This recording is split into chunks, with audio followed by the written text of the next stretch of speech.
I am now creating weekly exclusive content for Patreon, so if you are interested in that, go check out the link down below. And of course, if you want to avoid the random lottery of FIFA points, you want to go straight to the source, buy the players directly, use u7buy.com and use the code TVM at checkout. What is going on, guys? TVM here. Welcome back to yet another player review, and it is finally time to review Mason Greenwood. I saw this guy leaked like 4 or 5 days ago. It took them so long to release it. It would have made so much sense, though, if they released him the day Man United actually had a game. You know, they were basically through against last. It wasn't really a competition. They didn't field a strong team because they knew that they were so many goals ahead. And they waited until after the game. I guess it was because what they wanted to do was release him as a 94 as opposed to a 93.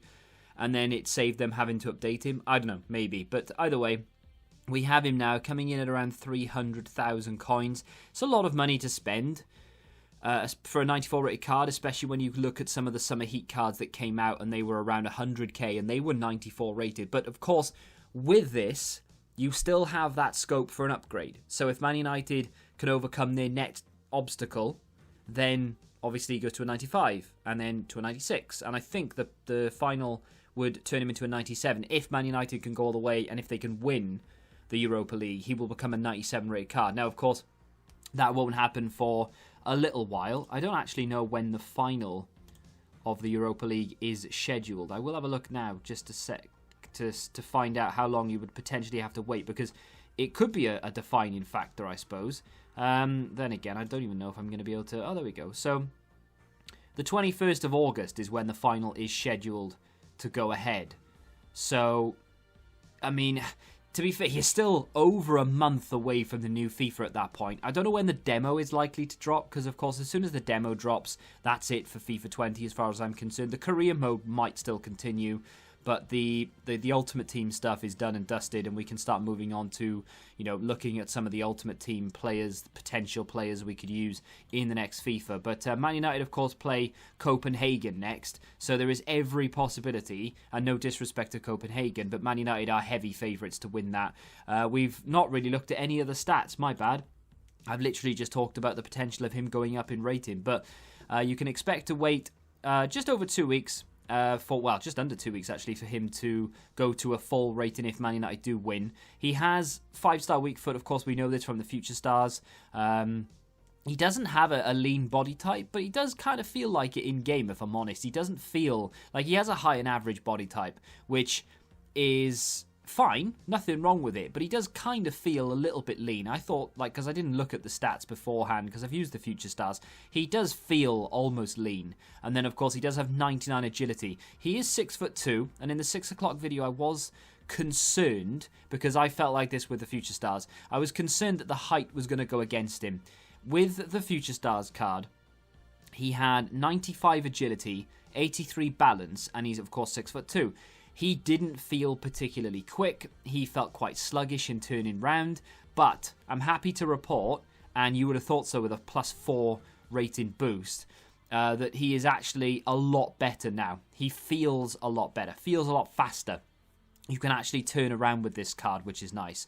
Lovely little fake shot there. And his finishing is unbelievably good. Now, I've put a Hunter on him, and the reason for that, and I won't dwell on it too much, but the reason I've put a Hunter on him, you might feel like it's a little bit of a waste, because you get a little bit more out of him with like a Sniper or something, or a Deadeye. You do boost like other stats that you would feel need boosting more than the pace. But I feel like with a Hunter, you get a little something extra that you can't see. You know, people put Hunters on players with 99 pace, and they just tear me to pieces. So, you know, midway through the cycle of FIFA, I started testing it out with Shadows and with Hunters, and there's definitely something in it. A Hunter will give you something extra that another chem style won't give you, that you can't see. It's almost like a killer instinct, and it's exactly the same thing with a Shadow. They get the rub of the green now and again, and they just seem to do things that you can't do if you apply a Sniper or a Deadeye. And you can argue it if you want, and that's fine, but you have to ask yourself a question: why are Hunters so expensive? Why are Shadows so expensive? You really should have scored that.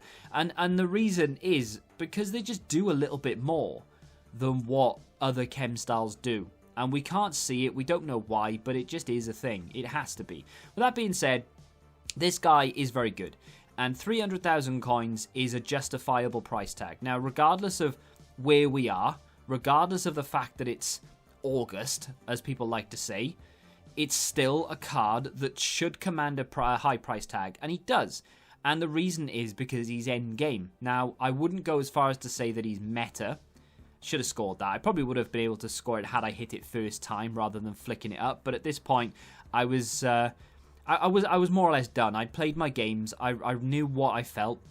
And I knew, like, because I'd used the Future Stars quite a bit. I gave the Future Stars up to get this Europa League card. So I used that a fair bit. That finish was unreal. On his stronger side, but obviously 5-star weak foot means he doesn't really have a stronger side. But I knew how I felt. So in that final game there, I was trying a few things. Like that shot, I probably wouldn't have gone for goal from there under normal circumstances, but he still managed to score. I wouldn't say that he's meta.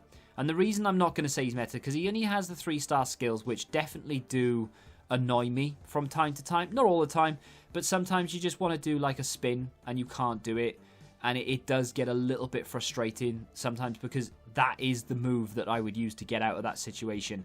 You know, I'm used to using players with bare minimum 4-star skills as strikers, and surrounded by 5-star skill players as well. You've got Pogba in there, we've got Rashford in there. They've all got 5-star skills. And the issue with that is that you just feel like every player should be able to do it, especially when you saw all the Summer Heat cards come out, you know, like Ribery and all the rest of them. They were all being boosted to 4 or 5-star, more or less. And even if they weren't 5-star, at least they were 4-star, 4-star. And that obviously doesn't translate and come over into Greenwood. Greenwood only is a 3-star skill, so that's definitely something to take note of. His aggression is low. I wouldn't worry about it too much. It's just something to make note of if you're, I would say, a higher than average player, because average players won't really notice things like aggression, but if you're a higher than average player, then you will sort of take that into consideration when looking at cards and who to use, and you'll feel it in game that he does have slightly less aggression, but I wouldn't let it deter you from using the card.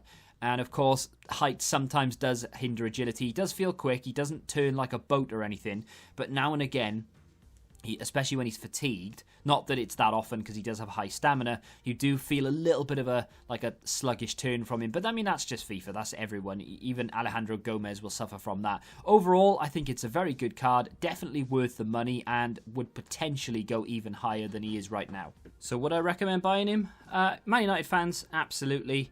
If you already have a high-end striker, then maybe you could do without him. But I mean, if you've got the spare players and high-rated cards and what have you, and especially if you do the objectives to get the any team of the season players, I don't see why not. I think he's almost a shoo-in for a 95, if not higher, and he's already a really good card. So yeah, I like him. If you have enjoyed the video, do me a favour and hit that like button. It really does help me a lot. Subscribe to the channel if you're new, of course, and until the next time, goodbye.